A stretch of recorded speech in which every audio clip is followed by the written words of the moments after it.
Yo, Kirara, kumusta? Happy New Year po sa lahat.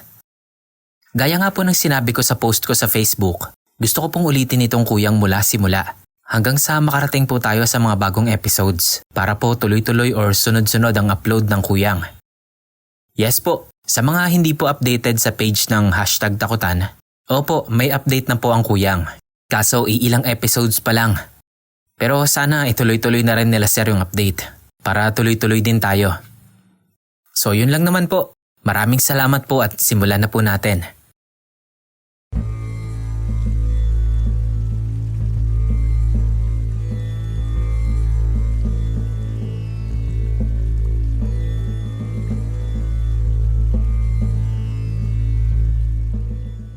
Yo, Kirara. Ang kwentong inyong mapapakinggan ay orihinal na nakapost sa page ng #takutan. Ibinahagi ito ng isa sa kanilang mga reader. Ang kwento pong ito ay pinamagatang Kuyang, ang mutya ng Banakon. Simulan na po natin.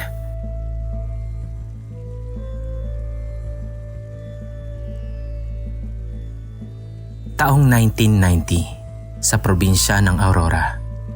Ito ang unang bahagi ng kwento ni Arturo noong siya ay na-assign bilang field engineer sa isang baryo sa Aurora at ang karanasan niya sa mga nilalang na nakatira sa lugar na yon. Noong taon na yon ay na-assign nga siya sa isang lugar sa Aurora at kapapasalamang din sa board exam ng engineering. Agad-agad ay kumuha siya ng civil service exam para makapasok agad sa gobyerno.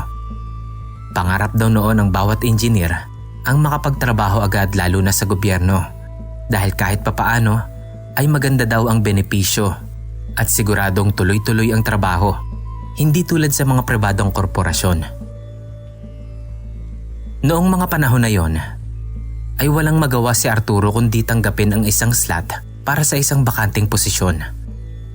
Ayaw man ng kanyang mga magulang, ay wala silang magawa dahil mahirap din makipagsapalaran at makipagtagisan ng galing sa Maynila. Mahirap daw kasing makapasok ng trabaho sa Maynila, kaya naman pikit mata na lamang na tinanggap ni Arturo ang bakanting posisyon bilang field engineer sa Aurora. Ang trabaho ng isang field engineer ay ang mag-inspeksyon sa mga kalsadang dapat ay ipagawa ng gobyerno at tumingin na rin ng mga lugar kung saan magandang gawa ng mga bagong tulay o daanan. Tubong Maynila talaga si Arturo. Wala itong probinsya dahil ang mga magulang nito ay sa Maynila din talaga lumaki at nagkapamilya. Kaya masasabi talaga niyang laking Maynila siya. At walang kaalam-alam sa mga gawain, pamahiin o kaalaman sa pamumuhay sa mga probinsya. Bagay naman na lalong nagpakaba sa kanya noong malaman niyang siya pala ay maa-assign sa isang baryo sa Aurora. Matapos lamang ang mahigit na 12 oras na biyahe mula sa Maynila, ay mararating mo na ang baryo kung saan na-assign nga si Arturo. Hindi na lamang natin ito babanggitin upang hindi magkaroon ng kasiraan ng lugar na yon, lalo na't magaganda ang tanawin sa lugar na ito, magpasa hanggang sa kasalukuyang panahon. Dala ang kanyang 2 backpack na naglalaman ng kanyang mga damit at gamit. Ibinaba ng bus si Arturo sa mismong opisina ng sentro o poblasyon ng bayan na yon. Pero bago pa man bumaba, ay binilinan siya ng konduktor ng bus at nagtanong ito kung sigurado daw ba siyang gusto niyang pumunta sa lugar na yon. Sumagot naman si Arturo. Oo daw, dahil nga doon siya ini-assign.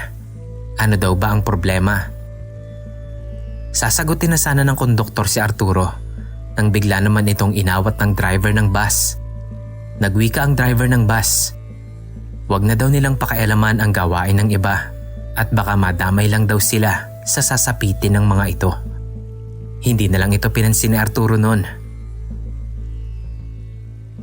Ika-30 ng Marso, taong 1990. Narating na nga ni Arturo ang baryo na magbibigay sa kanya ng kakaibang karanasan na hindi niya na malilimutan. Gabi na din noong panahon na yon at walang kaalam-alam si Arturo kung saan siya mamamalagi noong oras na yon. Napakadilim ng lugar. Naturingan pa namang sentro ng bayan.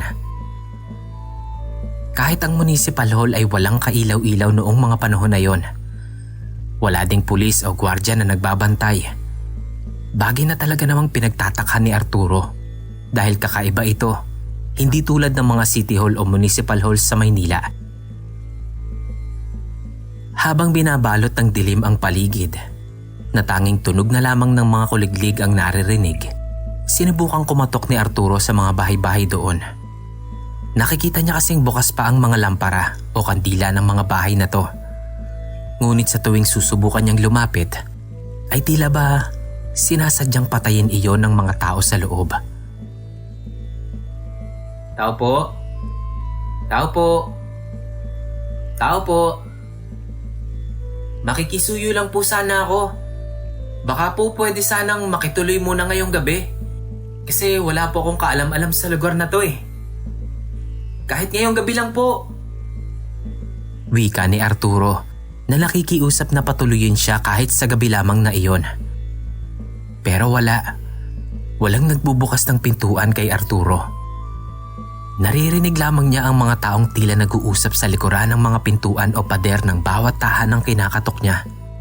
Pero kahit isa ay walang nagbubukas ng pintuan sa kanya. Matapos mangatok ng ilang mga kabahayan ni Arturo, ay wala talagang nagbukas sa kanya na kahit isa. Ni kausapin daw siya ay hindi ginawa ng mga yon. Kaya naman minabuti na lamang ni Arturo, nakatokin na mismo ang municipal hall ng lugar. Ngunit laking dismaya ni Arturo dahil sarado ang municipal hall ng lugar at nakalak ang pintuan nito. Wala ding indikasyon na may tao sa loob nito dahil saradong-sarado ito kahit na sa mga bintana. Dahil nga sa pagkadismaya ay napasipa na lamang si Arturo sa pintuan ng municipal hall. Kumalabog ito ng napakalakas na gumawa naman ng eko na pumasok sa pinakaloob ng mismong munisipyo. Tangina naman talaga oh. Anong klaseng lugar ba naman kasi to? Gabing-gabi na pero wala man lang kailaw-ilaw. Ni wala man lang tao sa paligid. Paano na lang pala kung emergency? Wika ni Arturo. Dahil nga sa kanyang pagkadismaya, ay sisipain pa ulit sana niya ang pintuan. Nang bigla namang may nagsalita sa may bintana. Sir, wag ho kayong maingay. Wika ng tao na tila ba nagtatago sa likod ng bintana na may kurtina. Nabuhayan si Arturo. Sa wakas daw kahit papaano ay may tao na siyang makakausap.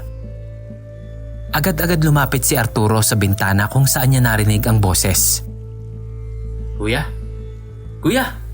Ay salamat naman at may tao dito. Ay thank you Lord.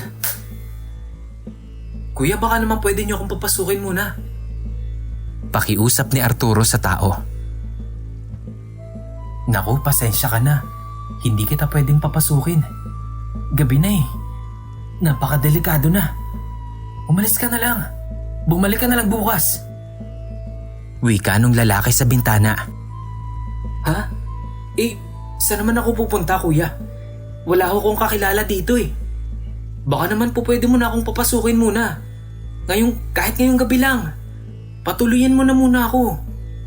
Pakiusap pa ni Arturo. Naku, hindi talaga eh.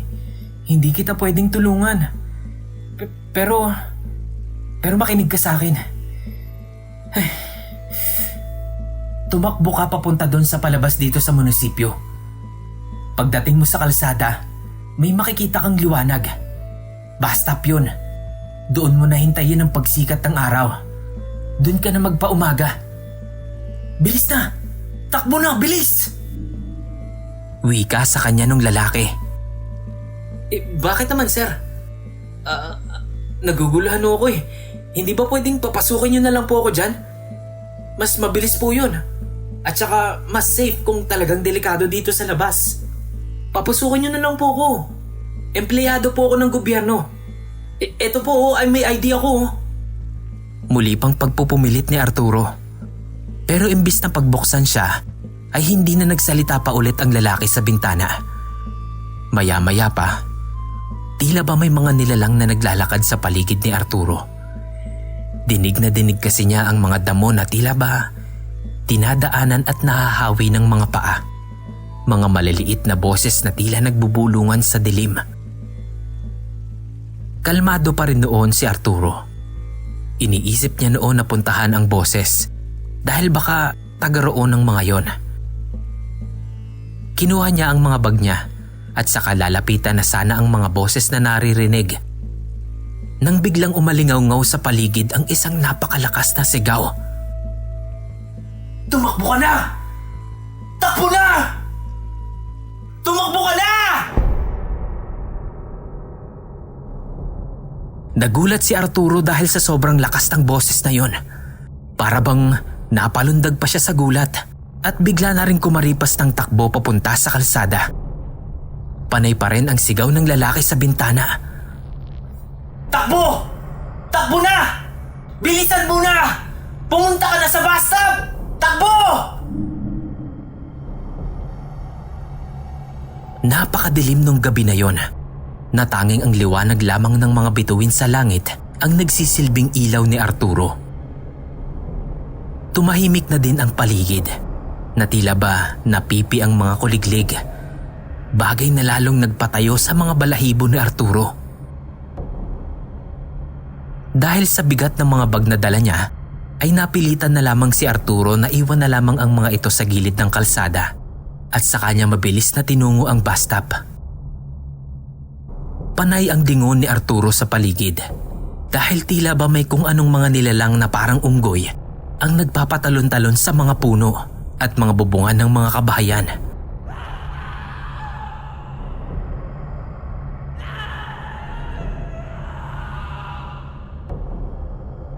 Takbo lamang ng takbo si Arturo hanggang sa narating niya na nga ang bus stop. Sa sobrang pagod ay napahawak na lamang sa pader ng bus stop itong si Arturo. Sandali siyang napatigil upang maghabol ng kanyang hininga. Pero hindi niya inaasahan ang mga sumunod na nangyari. May kung anong nilalang ang kumalmot sa kanyang kaliwang brasong nakahawak sa pader. Dahil sa gulat at sakit ay napatakbo ulit siya papasok sa bus stop. Tinignan niya ang kanyang braso. May sugat ito. Mababaw lamang ang sugat na yon, pero tila ba napakalalim nito dahil sa dami ng ibinubulwak na dugo. Napasandal siya noon sa pader.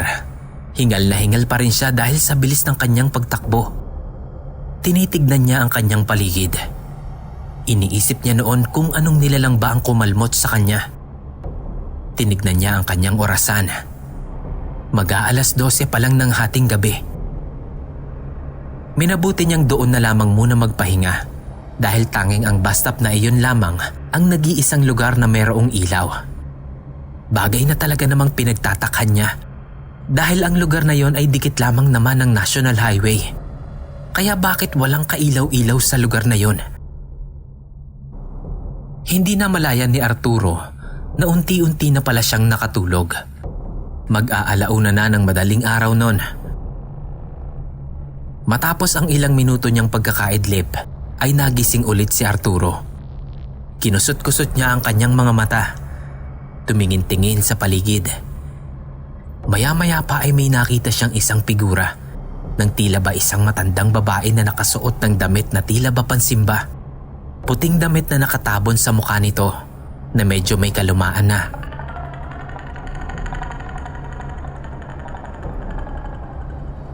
Ilang saglit pa ay nagsalita ang matanda. "Sa'yo ba itong mga gamit na ito, iho?" Sabay angat ng dalawang bag na pawang kay Arturo nga. Nakilala nga ito ni Arturo at tumango-tango na lamang siya.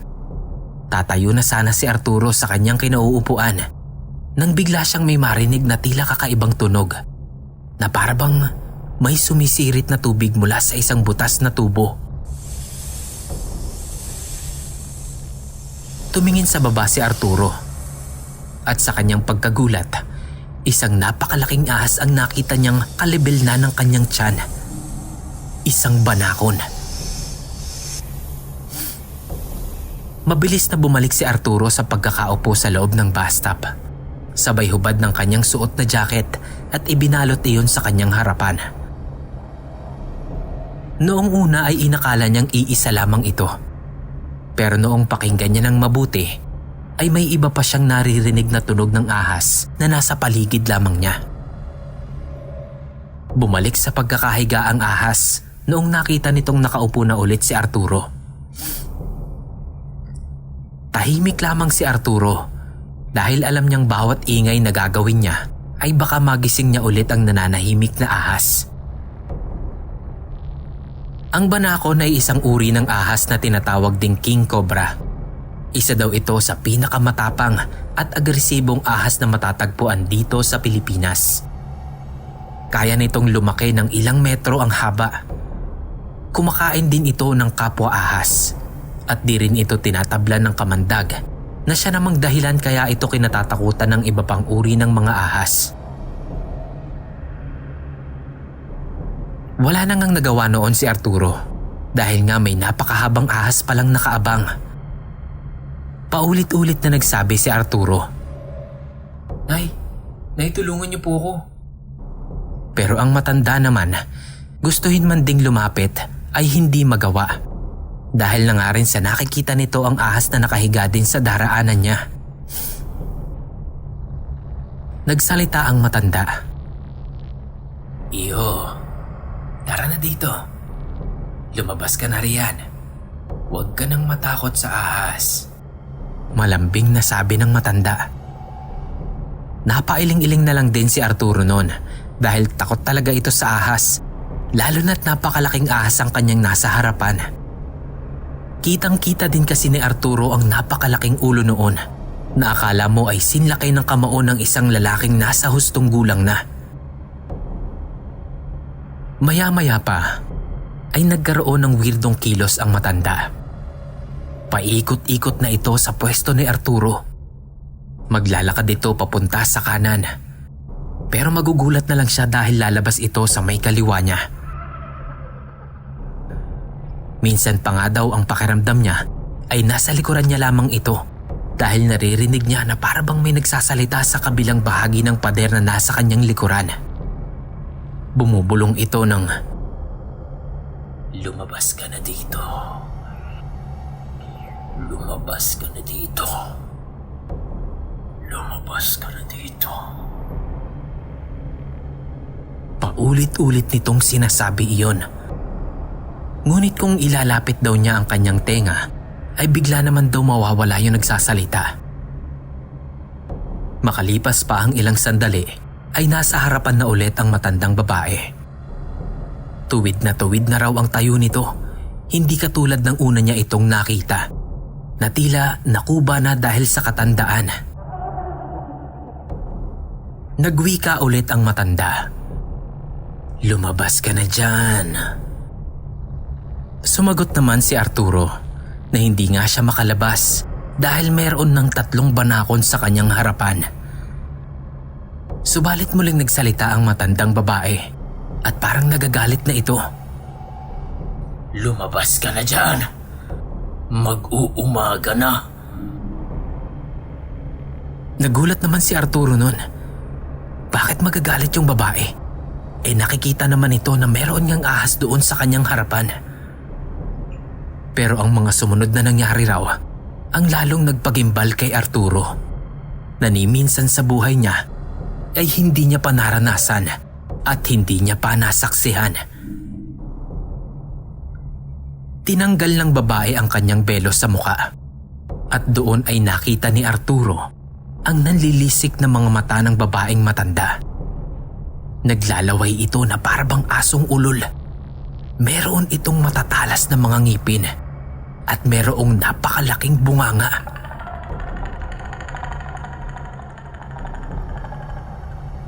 Sinugod ng matanda si Arturo sa loob ng bus stop na yon. Lumundag ito ng napakataas at bumagsak sa kinatatayuan ni Arturo.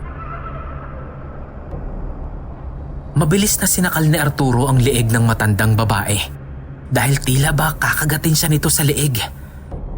Sigaw ng sigaw si Arturo nun. "Nay, wag! Nay, wag po, wag! ibinuka ng matanda ang napakaluwang nitong bunganga. Kasabay noon ang pagtulo ng napakalapot na laway nito sa mukha ni Arturo.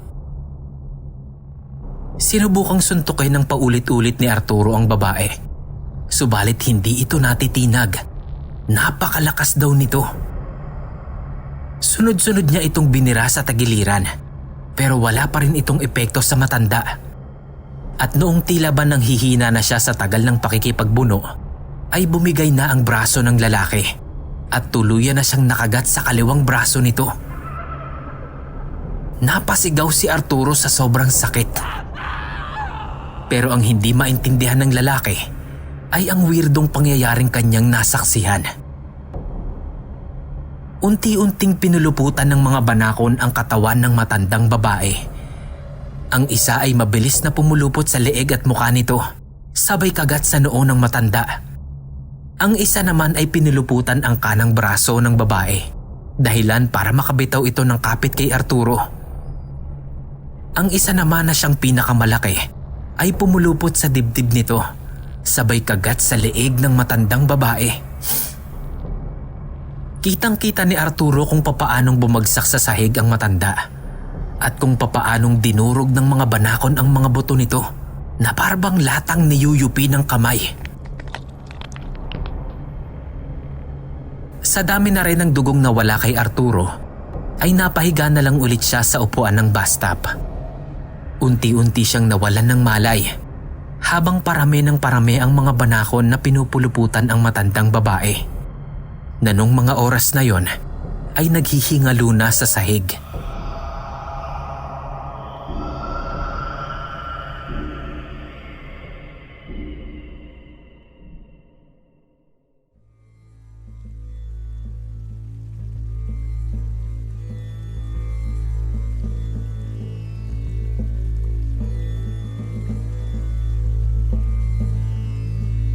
Nagising na lamang si Arturo.